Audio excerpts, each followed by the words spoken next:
سپہر کے 3 بجے ہیں۔ السلام علیکم، یہ ریڈیو پاکستان ہے۔ عرفانہ شاہین سے خبریں سنیے۔ حسب معمول پہلے اہم خبروں کا خلاصہ۔ وزیر اعظم نے کہا ہے کہ حکومت تمام متعلقہ محکموں کے تعاون سے سیلاب متاثرین کی بحالی کے لیے مؤثر اقدامات کر رہی ہے۔ منصوبہ بندی کے وزیر نے سیلابوں سے درپیش چیلنج پر مل کر قابو پانے کے حکومت کے عزم کا اعادہ کیا ہے۔ ملک کے سیلاب سے متاثرہ علاقوں میں بچاؤ اور امداد کی سرگرمیاں جاری ہیں۔ پاکستان اور آذربائیجان نے مختلف شعبوں میں دوطرفہ تعاون کو مزید مستحکم بنانے اور فروغ دینے کے پختہ عزم کا اعادہ کیا ہے۔ جینوسائیڈ واچ نے کہا ہے کہ بھارت 20 کروڑ مسلمانوں کی نسل کشی کی تیاری کر رہا ہے۔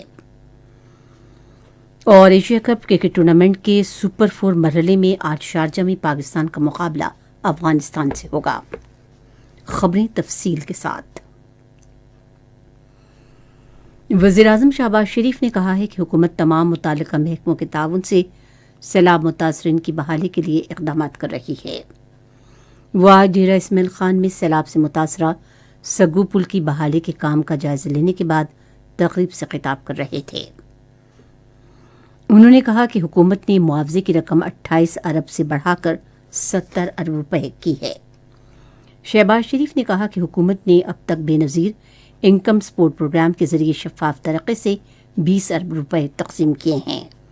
انہوں نے کہا کہ حکومت نے سیلاب کے نتیجے میں جاں بحق ہونے والے افراد کے ورثاء کو 10-10 لاکھ روپے دینے کا بھی فیصلہ کیا ہے۔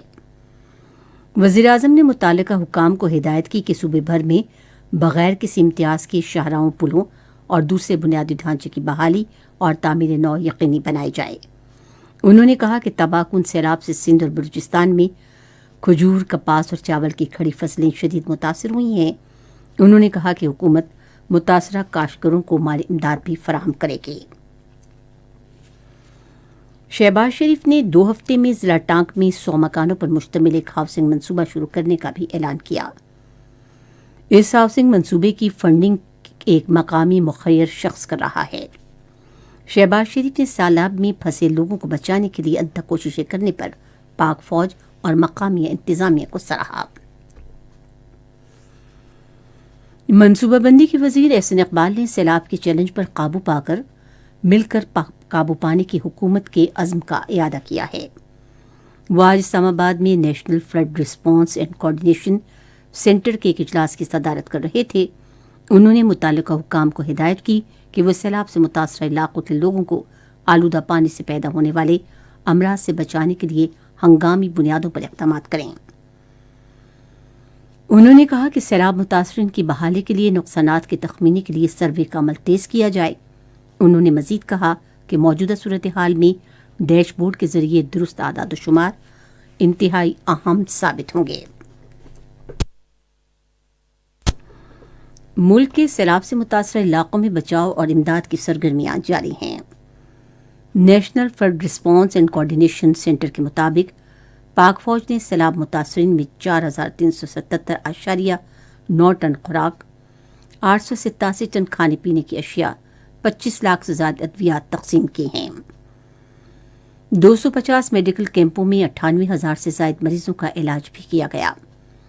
پاک فوج نے سندھ، جنوبی پنجاب اور بلوچستان میں 147 امدادی کیمپ قائم کیے ہیں۔ ہیلی کاپٹروں نے گزشتہ 24 گھنٹے کے دوران پھنسے ہوئے لوگوں کو نکالنے اور سیلاب متاثرین کو 30 ٹن امدادی اشیاء پہنچانے کے لیے 217 پروازیں کیں۔ پاک بحریہ نے مختلف ضلعوں میں 1127 ٹن راشن، 2532 ٹینٹ اور 4,19,577 لیٹر پینے کا پانی بھی تقسیم کیا۔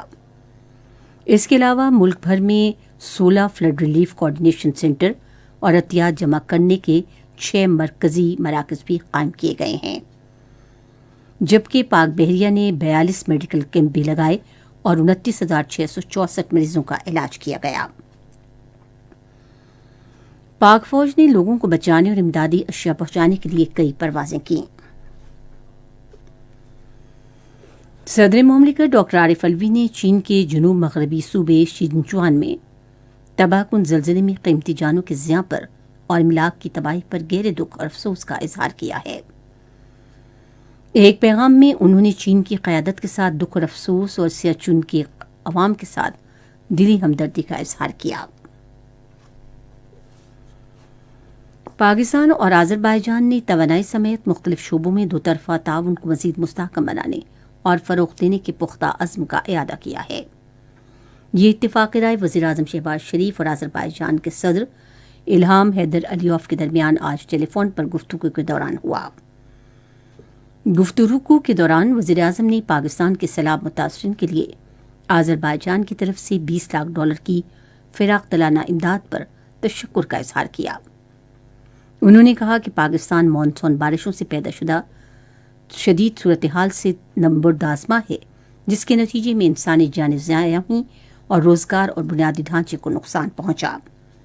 وزیر اعظم نے کہا کہ بنیادی ڈھانچے کی تباہی کی وجہ سے معاونت کی فراہمی اور متاثرہ لوگوں کی دوسرے مقامات پر منتقلی میں رکاوٹ پیدا ہوئی۔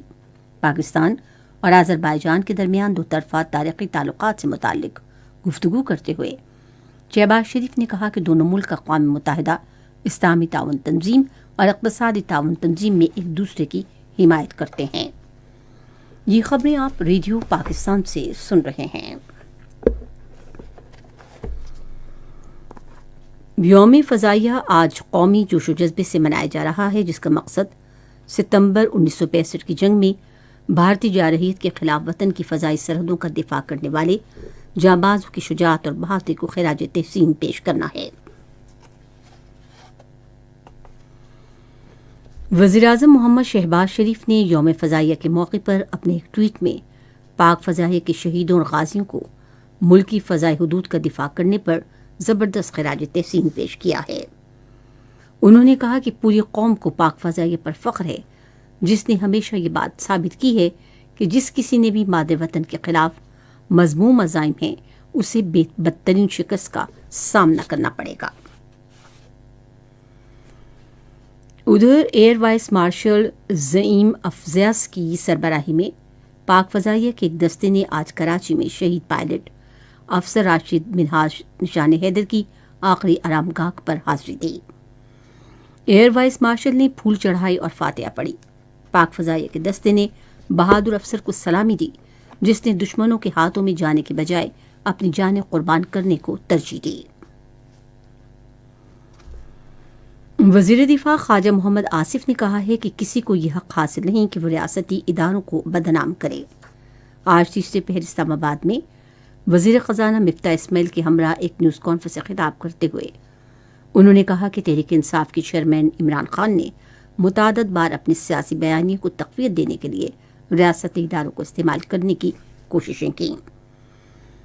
اس موقع پر اظہار خیال کرتے ہوئے مفتاح اسماعیل نے کہا کہ اتحادی حکومت معیشت، بجلی اور ترقیاتی منصوبوں کی بحالی کے لیے کوشاں ہیں، جو عمران خان کی گزشتہ 4 سال کی حکومت میں تعطل کا شکار رہے۔ الیکشن کمیشن نے پاکستان تحریک انصاف کے چیئرمین عمران خان کے خلاف توشہ ریفرنس کی سماعت رواں ماہ کی 29 تاریخ تک ملتوی کر دی ہے۔ چیف الیکشن کمشنر سکندر سلطان راجہ کی سربراہی میں 5 رکنی بینچ نے ریفرنس کی سماعت کی۔ آج سماعت کے آغاز پر پی ٹی آئی کے چیئرمین عمران خان نے کمیشن کو اپنا جواب پیش کیا۔ انسانی حقوق کے بارے میں عالمی شہرت یافتہ تنظیم جینوسائیڈ واچ کے بانی اور صدر ڈاکٹر جارج سیتتان نے کہا ہے کہ بھارت 20 کروڑ مسلمانوں کی نسل کشی کی تیاری کر رہا ہے۔ انہوں نے ان خیالات کا اظہار امریکہ کے شہر شکاگو میں اسلامک سوسائٹی آف نارتھ امریکہ کے سالانہ کنونشن کے دوران انڈین امریکن مسلم کونسل کے زیر اہتمام ایک مباحثے کے دوران خطاب کرتے ہوئے کیا۔ امریکہ نے شمالی کوریا پر الزام لگایا ہے کہ وہ روس کو ہتھیار فراہم کر رہا ہے۔ اطلاعات کے مطابق امریکی حکام نے انکشاف کیا ہے کہ روس شمالی کوریا سے توپ کے لاکھوں گولے اور راکٹ لایا ہے۔ جنوبی کوریا میں سمندری طوفان ہینامور کے نتیجے میں سیلاب کے باعث 10 افراد ہلاک ہو گئے۔ یہ افراد ایک زیر زمین کار پارکنگ میں پھنس گئے تھے۔